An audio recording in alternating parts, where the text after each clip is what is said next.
वहां पर जय श्री राम के नारे भी लगे थे, और वहां पर लाल हिट लेकर के भी लोग आए थे, सारी बातें हुई थी।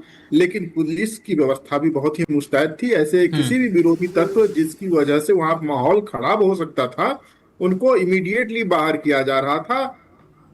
लेकिन जो सबसे महत्वपूर्ण सवाल ये है, ये कॉकरोच है कौन?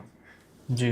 पहली बात तो, देश के सबसे ऊपर की अदालत, शीर्षस्थ जो न्यायालय है, उसके शीर्षस्थ न्यायाधीश, उनकी तरफ से ये कमेंट देश के युवाओं के लिए हम्म। कहीं से शून्य नहीं है। और उसके प्रतिकार स्वरूप जिस आंदोलन का जन्म हुआ है, दरअसल मुकुंद, वह 5 घंटे का आंदोलन नहीं था, वह 5 घंटे का प्रदर्शन था। आंदोलन तो जो शुरू हुआ वो जारी है, और आने वाले समय में भी यह जारी रहेगा। बहुत बड़ा प्रश्न इस व्यवस्था पर है, ऐसे आंदोलन। और इनकी मांग क्या है? मांग है कि नीट पेपर लीक की अकाउंटेबिलिटी तय हो। बहुत अच्छी बात है ना। जी। इस देश में कितने सारे लोग ऐसे सपने देखते हैं, उस सपने को पूरा करने के लिए दिन रात एक करते हैं, और इम्तिहान तक जाते हैं, परीक्षा होते ही पता चलता है कि पेपर लीक हो गया। और ये पेपर लीक की पहली घटना नहीं है। हम्म। इसी सरकार में तीन तीन बार पेपर लीक हो चुके हैं, नीट के 2021, 2024, 2026। और 2024 में जब पेपर लीक हुए तो यही शिक्षा मंत्री भी थे, और इन्होंने ही कहा था कि अब भविष्य में ऐसा कभी नहीं होगा। तो उनकी मांग तो बहुत जायज है।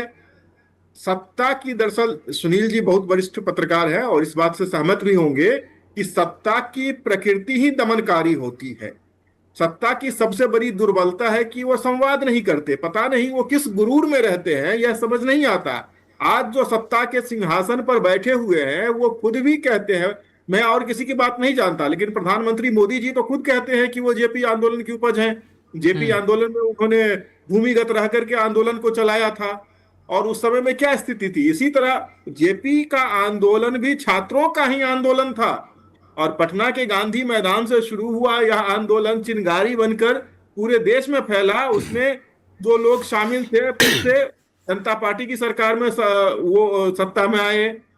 फिर जब 2000, माफ करे, 1996 में 13 दिनों के लिए अटल बिहारी वाजपेयी जी की सरकार बनी, उसमें आए। 98 की सरकार में आए, 99 की सरकार में आए, मोदी जी की सरकार में भी वो लोग हैं। जब ये जानते हैं आंदोलन की तासीर क्या होती है, आंदोलन की जरूरत क्यों होती है, और फिर ये संवाद नहीं करते हैं। हम्म। कॉकरोच जिन्हें कहा जा रहा है, क्या इस देश में उनकी कोई भागीदारी है या नहीं है? सिर्फ आप उनकी स्थिति को उपहास बनाकर प्रस्तुत करें, इससे समस्या का समाधान कतई नहीं होगा। मैं सुबह के 7:30 बजे से लेकर और करीब 3, 3:15 बजे तक, जब तक सारे वहां से लोग निकल नहीं गए, हम्म। मौजूद था अपनी टीम के साथ। हमारे कई सारे साथी पत्रकार वहां पर थे। इस जेठ की भरी दोपहरी में जब आसमान से शोले बरस रहे हों, 2000 से अधिक युवकों का जुटना कोई छोटी बात नहीं है। दिल्ली की चिलचिलाती गर्मी में, चिलचिलाती धूप में। जी। और केवल युवा ही नहीं थे। इस आंदोलन की तस्वीरें देखे हम, वहां से, माफ कीजिएगा, हम फीड लगातार भेज नहीं पा रहे थे कि वहां पर बिल्कुल, हमने जैमर अपने लगे हुए दर्शकों को थे। केशव जी वो फीड्स दिखाई है जिसमें लगातार बुजुर्ग नजर आए, कई महिलाएं हैं जिनकी उम्र शायद 60-70 साल की भी है और वो इस आंदोलन में शामिल है। और भी खूबसूरत तस्वीर अगर मैं कहूं इस शांतिपूर्ण जुलूस आंदोलन की, तो वहां पर केशव जी आप लोगों द्वारा ही जो भेजी गई थी फीड, उसमें ऐसा भी नजर आया कि वो किसी का पक्ष या किसी का विरोध नहीं कर रहे, लेकिन देश के युवाओं के साथ, देश के बच्चों के साथ उनकी सेवा के लिए खड़े हैं। जी बिल्कुल मुकुंद, बस एक बात मैं और ऐड कर दूं। हमेशा जेनजी आंदोलन को परिहास के रूप में देखा, उनका मखौल उड़ाया जाता है। और हम्म। जेनजी आंदोलन का मतलब समझा जाता है अनुशासनहीन, उग्र और हिंसक आंदोलन। लेकिन देखिए, बिल्कुल। भारत का जेनजी भी कितना विनम्र है, कितना अनुशासित है। अभिजीत दीपके को मैंने सुना, जब वो मंच पर आए, बार बार लोगों को कह रहे थे, अपने समर्थकों को कह रहे थे कि भाई हमें शांत प्रदर्शन करना है, हमें हम्म। शांति बनाए रखनी है, किसी भी तरह की उग्रता नहीं चाहिए। यहां तक कि वो नारेबाजी के लिए भी मना कर रहे थे। वहां पर कुछ लोगों ने गोदी मीडिया के नारे लगाए, उसको भी उन्होंने रोका और कहा कि ऐसे नारों की कोई जरूरत नहीं है, हमें अपने ऑब्जेक्टिव पे कायम रहना है। और यहां तक कि उनके जितने भी समर्थक थे, वो कोई नहीं कह रहा है कि उनका सरकार से विरोध है, उन्हें भाजपा से उनका विरोध है, कोई नहीं कह रहा है। उनकी जो मांग है बहुत ही वाजिब है। और वो जो प्रदर्शन मैंने देखा है आज जंतर मंतर पर, उसको बयां करने के लिए मुझे अगर पूछे तो मुझे दुष्यंत कुमार से कुछ उनकी पंक्तियां उधार लेनी पड़ेगी। अगर आपकी इजाजत तो अभी बोल दूं, बिल्कुल नहीं केशव तो जी, फिर आप जब कहेंगे तब बोल दूंगा।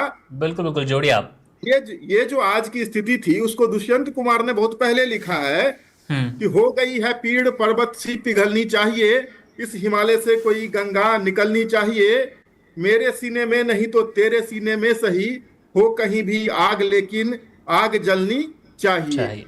तो ये आग जलनी चाहिए, जो मशाल आज जलाई गई है वो मशाल अनबरत जलनी चाहिए, और हम्म। सत्ता को संवाद करना चाहिए। बहुत बड़ी जरूरत है, उन्हें बिल्कुल आप केशव जी। अप्रोच कह के खारिज नहीं कर हम्म। सकते। बिल्कुल हमारे साथ स्टूडियो में ही शिवेंद्र जी, जो कि वन इंडिया के हमारे संवाददाता है, लगातार जमीन से आपके लिए वो रिपोर्ट्स लाते हैं जो कि असल में जनता की अंदरूनी बात, उनका दर्द, उनकी नब्ज टटोल के निकाली जाती है। शिवेंद्र जी सुबह 6 बजे से फील्ड पर थे। पहले वो एयरपोर्ट गए, एयरपोर्ट के बाद जैसे जैसे प्रदर्शन जंतर मंतर के इर्द गिर्द नजर आया, जंतर मंतर पर नजर आया, तो वहां से भी हमारे लिए लगातार वो रिपोर्ट भेजते नजर आ रहे थे। शिवेंद्र सर, आज स्टूडियो में आप हमारे साथ हैं। मैं चाहूंगा पूरी टाइमलाइन हम समझेंगे आपसे कि सुबह 7:45 पर जब अभिजीत दीप के पहुंचते हैं जंतर मंतर, उसके बाद 12:45 और 1 बजे के आसपास वो जंतर मंतर से निकलते हैं। क्या हुआ इस पूरे दरमियान? 5 घंटे का ये प्रोसेस था। तमाम तस्वीरें हमने अपने दर्शकों को दिखाई और अलग अलग जगह से आई भी, जिसमें प्रधानमंत्री नरेंद्र मोदी को घेरा गया, धर्मेंद्र प्रधान से इस्तीफे की बात की गई, और इसके साथ साथ कुछ तस्वीरें ऐसी भी थी जो कि बीजेपी की गुंडाई के बारे में बता रही थी, या फिर बीजेपी समर्थित वो लोग हो सकते हैं। हमें थोड़ी सी टाइमलाइन आप समझा पाए। देखिए, सबसे बड़ी बात ये सुबह की जो टाइमलाइन सीधा सा ये था कि जब एयरपोर्ट पर आते हैं, वहां तक का सबको पता ही है, टाइम था 8 बजे से वो आते हैं, लेकिन वो लगभग 8, 8:30 और 8:45 के आज वहां से निकलते हैं। और जिस तरह की सबसे बड़ी बात ये थी कि जो सबसे बड़े विवाद का विषय था कि इनको परमिशन मिलेगी नहीं मिलेगी, बिल्कुल वो सरकार ने दी। मैं पहले भी बता चुका हूँ, सरकार ने परमिशन देना मजबूरी भी थी, क्योंकि इसलिए मजबूरी थी कि जब कोई आंदोलन इतना बड़ा हो जाता है, अगर सरकार उसको मना करती तो ये आंदोलन और ज़्यादा उग्र हो सकता था, मुखर हो सकता है, इसका समर्थन और ज़्यादा बढ़ सकता था। दूसरी बात, इस आंदोलन को न सिर्फ भारत बल्कि अंतर्राष्ट्रीय समुदाय और अंतर्राष्ट्रीय मीडिया भी देख रही थी। तो जिस तरह का हम लोकतंत्र राष्ट्र हैं, लोकतंत्र हैं, और हम लोग सबसे बड़ा लोकतंत्र है, तो वहाँ पर हमारी जिम्मेदारी बढ़ जाती है कि आवाज़, लोगों की जो आवाज़ है उन्हें उठाने का मौका दिया जाए। और वो प्रोटेस्ट स्थल ही है दिल्ली का, जहाँ पर कोई भी संगठन जाके अपनी बात रख सकता है, छोटा हो बड़ा हो। तो यह सरकार ने ये किया, और ये उसने एक रणनीति के तहत जो जरूरी था वही किया। अब सवाल ये कि वहां पर क्या हुआ। सबसे बड़ी बात जो देखा गया वहां पर, एक तो इंटरनेट, युवा जो थे, ये सोशल मीडिया का पूरा कैंपेन था, और ये एक व्यंग्यात्मक कमेंट था। वो इस बात पर था कि सीजीआई ने जो बात कही, मैं कहता हूं उन्होंने भले ही बाद में सफाई दी, भले ही उन्होंने उन लोगों के लिए कही जो सोशल मीडिया का दुरुपयोग करते हैं। हम जानते हैं सोशल मीडिया का सदुपयोग भी बहुत सारे लोग करते हैं। कई ऐसे स्टार हैं जो सोशल मीडिया के जरिए ही आगे आए हैं। उसमें के क्रिएटर्स हैं जो आज मोदी सरकार में जो है विधायक भी हैं। बिहार में जिसे हम कहते हैं मिताली ठाकुर की बात करें, तो ये लोग वहां से बढ़ के आने। ये कहीं ना कहीं जब एक तरफ प्रधानमंत्री मोदी क्रिएटर्स का एक सम्मेलन करते हैं और उनको सबको, आप देखा होगा पिछले साल किया था, तो अवार्ड भी देते हैं, तो उस समय तक ये लगता है कि हमारी सरकार सोशल मीडिया को जो पॉजिटिव चीज है उसको, उस पर करने वालों को आगे बढ़ाना चाहती है, उसको बढ़ाना चाहती है।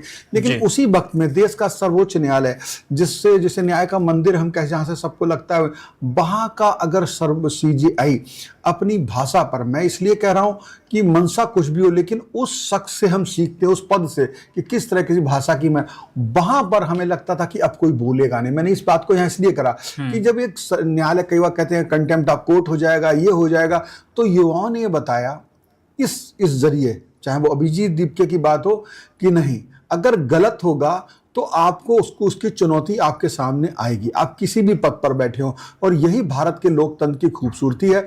उसके बाद सीजीआई ने उस पर कुछ बोला नहीं, उन्होंने उसकी सफाई दी। मैं कहूंगा ये भी उनका बड़प्पन है। लेकिन जो बोल गए उसका प्रभाव ये रखा कि उसी वक्त में जो और तमाम समस्याएं, छात्रों की नीट का पेपर लीक होना, दूसरी समस्याएं भी आ गई, और अभिजीत दीपके ने उसको इसके साथ जोड़ करके उस व्यंग को खत्म किया।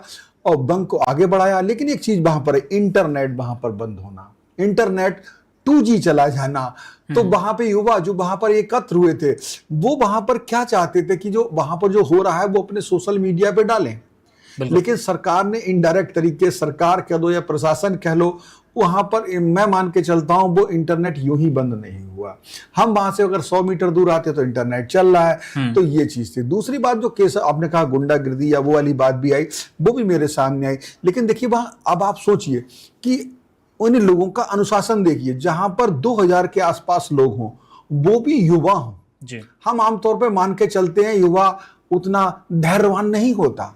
उसी जगह पर 2-3 लोग ऐसे आते हैं जो हिट लेके आते हैं, और ना हिट लेके आने के बाद में कहते हैं कि हम उनसे पूछते हैं हिट क्यों लाए हो, बोले काकरोच के लिए। हमने कहा क्यों, बोले ये गंदे कीड़े हैं। अगर सोचिए वहां पर ये हुआ, जो काकरोच का मुखौटा लगाए हुए हैं, इस तरह का मैं दिखाना चाहूंगा, अगर कैमरे पे दिख रहा है, इस तरह का जो मैं वहां से उठा करके लाया हूं, ये देखिए इस तरीके का मुखौटा लगा के वो चल रहे हैं। तो वो कहीं ना कहीं इससे जुड़े हुए, अपनी मुंह उन्होंने बना ली है, इसको जोड़ के चल रहे हैं। और वो कहना, तो उनको अगर गंदा को उसके बाद धैर्य वो उससे लड़ते नहीं, वो तर्क करते हैं।